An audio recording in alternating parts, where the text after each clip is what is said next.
stuff that goes up at the beginning of Star Wars. It's a story about an awesome thing. About some little droid that's great and it needs help saving the universe.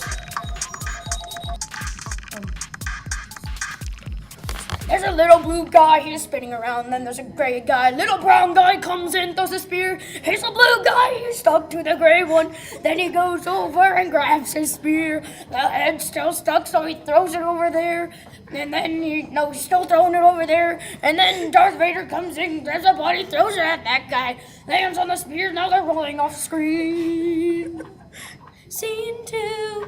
Darth Vader grabs his lightsaber out. He's about to stab him, but his lightsaber's slow at growing. Now he's swinging it around like he's crazy. Luke comes in and blocks it. His head rolls off, and Chewbacca is trying to get it, but he can't because he's slow at grabbing stuff.